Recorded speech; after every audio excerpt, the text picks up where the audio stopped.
बिस्मिल्लाहिर्रहमानिर्रहीम। अस्सलाम वालेकुम दोस्तों, आहियां उस्ताद अब्दुल गफ़ार। तहां ॾिसी रहा मुझो यूट्यूब चैनल। दोस्तों एक नई वीडियो सां गॾु तहां जी ख़िदमत में।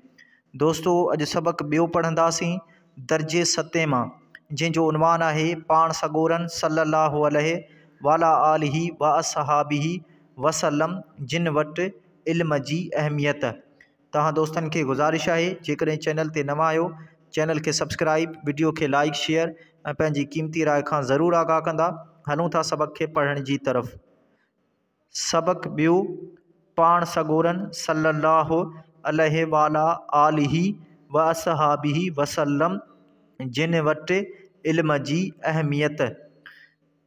दुनिया जी हर तहज़ीब में इल्म खे अहमियत हासिल आहे।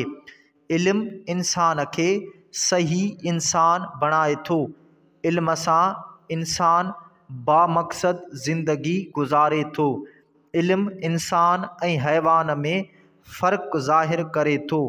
इंसान ज़ात जा वॾे में वॾा मुहसिन हज़रत मुहम्मद रसूलुल्लाह ख़ातमुन नबीन सल्लल्लाहु अलैहि वाला आलिही व असहाबिही वसल्लम। तर्जुमो: हज़रत मुहम्मद अल्लाह ताला जो रसूल आहे ऐं अल्लाह ताला जो आख़िरी नबी ऐं रसूल आहे। संदन सल्लल्लाहु अलैहि वसल्लम ऐं संदन आल ऐं असहाब सॻोरन रज़ी अल्लाहु अन्हुम अजमईन जे मथां अल्लाह ताला जी रहमत ऐं सलामती हुजे। हमेशा उहा हिदायत कंदा रहंदा हुआ त पंहिंजी समूरी ज़िंदगी इल्म हासिल करण में गुज़ारियो। असीं ॼाणूं था त कंहिं बि समाज जी सुधारे लाइ मर्दनि तोड़े औरतनि खे पंहिंजूं ज़िमेवारियूं पूरियूं करणियूं पवंदियूं आहिनि। मर्दनि ऐं औरतनि खे न रुॻो पंहिंजे पर कुटुंब जी भलाईअ ऐं बहितरीअ लाइ बे कमु करणो पवंदो आहे, बल्कि खेनि पूरी समाज लाइ पिणु इन ॾस में अहिड़ी कोशिश करणी पवंदी आहे। इन करे मर्द तोड़े औरत जो पढ़ियल ॻढ़ियल हुअणु ज़रूरी आहे। पढ़ियल ॻढ़ियल माण्हू केतिरनि ई मसइलनि खे सवलाईअ सां हल करे सघनि था। जदीद दुनिया में उहे ई मुल्क तरक़ीअ ते आहिनि जिन में मर्द ऐं औरतूं पढ़ियल आहिनि। असांजे प्यारे नबी अकरम सल्लल्लाहु अलैहि वाला आलिही व असहाबिही वसल्लम जिन अॼ खां 1400 साल अॻु इल्म जी अहमियत खे हीअं बयानु फ़रमायो आहे। नंबर पहिरियों, इल्म हासिल करणु हर मुसलमान मर्द ऐं औरत ते फ़र्ज़ु आहे। नंबर ॿियो, इल्म पिरायो पींघे खां क़बर ताईं। हुज़ूर अकरम सल्लल्लाहु अलैहि वाला आलिही व असहाबिही वसल्लम जिन जी नज़र में इल्म हासिल करणु इस्लाम जे बुनियादी रुकननि तौहीद, नमाज, रोज़े, ज़कात ऐं हज वांगुरु अहम आहे।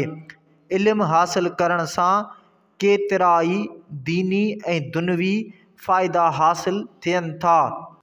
पाण सॻोरन सल्लल्लाहु अलैहि वाला आलिही व असहाबिही वसल्लम उन इंसान खे भलो सॾियो आहे जेको पाण इल्म सिखे थो ऐं ॿियनि खे बि सेखारे थो।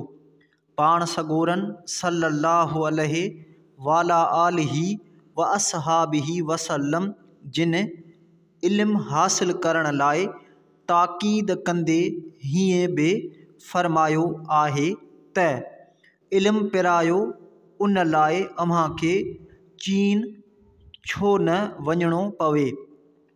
अॼु खां 1400 साल अॻु सफ़र जो के सहूलतूं मुयसरु न हुयूं।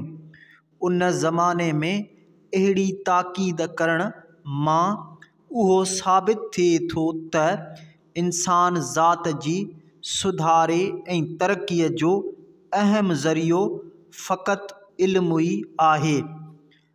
पाण सॻोरा सल्लल्लाहु अलैहि वाला आलिही व असहाबिही वसल्लम जिन ॿियनि मज़हबनि जे आलमनि जी बेइज़्ज़त कंदा हुआ।